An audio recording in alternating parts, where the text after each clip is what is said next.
Halo Paman di zona inti, saya kembali lagi. Saya tidak tahu apakah ada kakak laki-laki kali ini. Selamat Tahun Baru.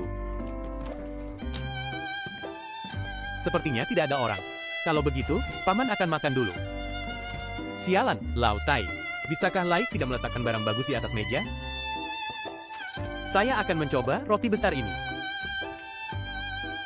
Bahkan berangkas besar dan kecil tidak memiliki emas sama sekali. Hanya Lai yang brengsek ini. Paman pasti akan membuka semuanya, adikku Meiji, di masa depan.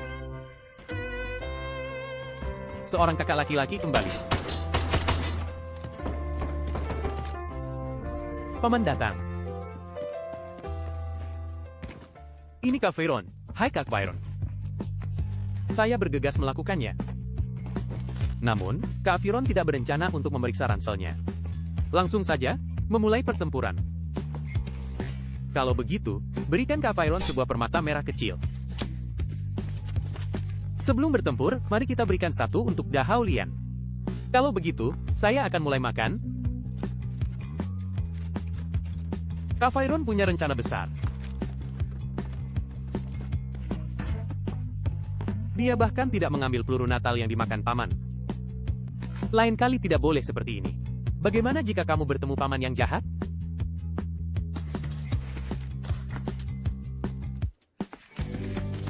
Kak Veyron, bisakah kamu mencoba lebih banyak lagi? Saya akan terus mencicipi Natal bersama. Saya tidak tahu apakah Kak Veyron sudah membongkar senjatanya. Tapi kotak sebanyak itu seharusnya sudah cukup. Astaga, apa yang kamu lakukan? Izinkan Paman ini mengambil semua tikus ini terlebih dahulu. Semua tikus ini hanya berharga 1 sen. Saya bisa pergi mencari Kak Veyron sekarang. Wow, masih ada waktu sekarang. Sudah hampir 3 juta. Saya benar-benar kenyang. Kak Veyron masih makan. Kalau begitu, saya akan memuatnya. Setelah memuatnya, saya berputar lagi. Ketika saya kembali, saya menemukan Kak Veyron masih makan. Kalau begitu, saya akan berhenti lagi.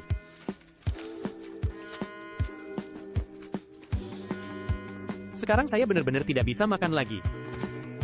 Kak Veyron masih membuat saya terus berdiri. Dia benar-benar murah hati. 3,2 juta, Fatih mundur.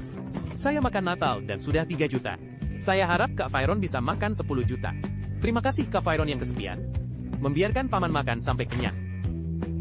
Semoga Kak Veyron selalu bahagia. Semoga kesuksesan besar bagi Paman.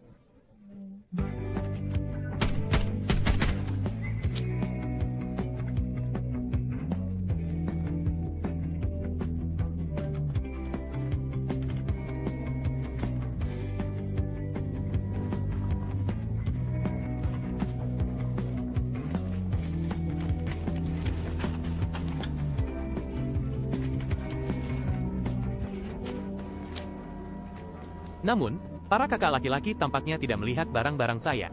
Mereka melihat barang-barangnya sekilas dan pergi. Aka memiliki 2 kuda angin haji. Apakah emas kecil ini diberikan kepada saya? Makanya saya tidak bisa bahagia. Dia adalah orang yang sangat baik. Dia tidak hanya tidak memukul saya, tetapi juga memberi Paman emas kecil. Paman ini juga berusaha keras. Di sini, ketika saya melihat para kakak laki-laki ingin menembak, Paman bergegas mengambil barang-barangnya. Bagaimanapun, soal membuka kafe, Paman ini yang paling mengenalnya.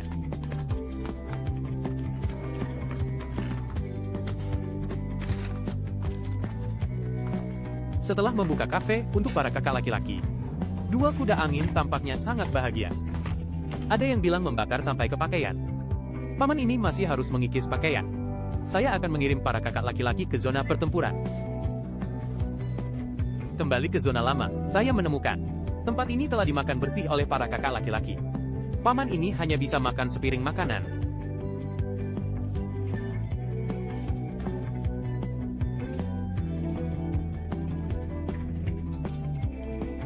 Makan sampai mati.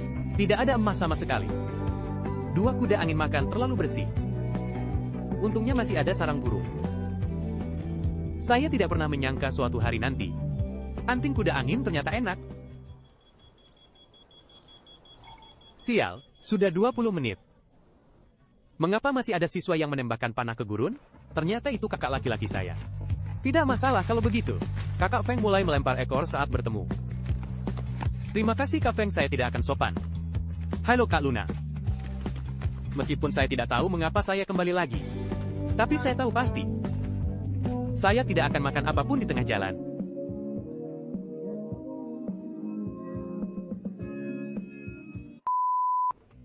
Namun, ketika saya sampai di tengah, saya menemukan masih ada kelompok penari kipas. Kak Luna sudah selesai melihatnya. Saya akan memeriksanya. Jika saya bilang para kakak laki-laki makan bersih, penonton di layar mungkin tidak mengerti. Katakan saja seperti ini. Paman ini tidak bisa mengambil peluru. Jadi, saya harus pergi ke tempat lain untuk mengikis pakaian. Di sini saat saya sedang membersihkan lingkaran, Kak Feng berlari. Apakah dia mengasihani saya dan siap untuk mundur? Apa yang kamu pegang di tanganmu? Saya begitu miskin. Masih memamerkan kan? Pada saat ini, tim Luna lainnya mendeteksi kami. Sebenarnya, saya tidak bereaksi pada awalnya. Mungkin, ketika saya melihat para kakak laki-laki melarikan diri, saya mengerti.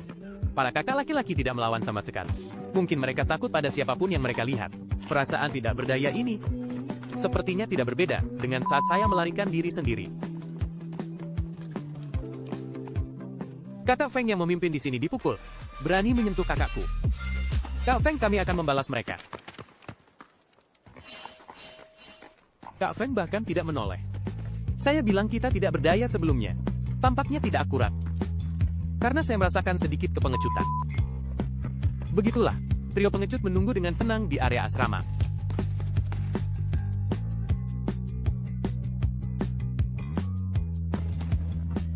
Tiga menit kemudian, trio pengecut memutuskan untuk berangkat ke zona inti. Sayangnya, tidak ada pertempuran suci, hanya bisa mundur. Setelah mundur, bergegas ke meja depan. Untungnya, meja depan belum dibuka. Paman tidak perlu memungut sampah lagi. Mari kita pergi ke Canggu untuk mencari brankas terlebih dahulu. Ibu, gula, senjata, alat tulis, adalah satu-satunya hal yang layak dilihat. Manfaatkan ponselnya dan lanjutkan.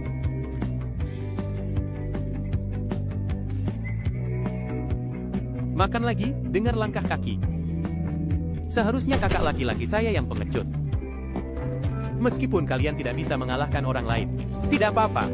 Ibu, gula, dan senjata juga merupakan barang bantuan. Terlihat Kak Luna sangat senang. Ambil saja. Kakak beruang, aku akan terus bertarung. Nenek.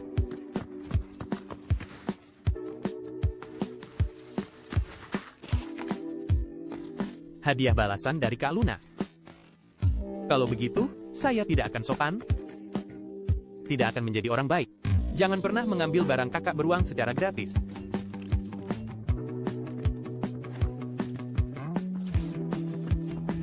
Kakak lainnya mundur dengan sedih. Kami, trio pengecut, juga bisa pulang dengan aman. Kuaka sempurna. Kotak kecil itu belum dimakan bersih. Kotak grosir tikus ini kembali berbisnis. Setelah baru saja selesai berbisnis, saya melihat Kak Feng. Terima kasih Kak Feng. Jika dia mendengar saya mengatakan terlalu banyak hal yang pengecut. Dan dia mendengarnya. Saya kira dia akan sangat dipukul. Selamat tahun baru. Sampai jumpa kakak-kakak. Terima kasih sudah menonton, saya Tel. Sampai jumpa di episode berikutnya.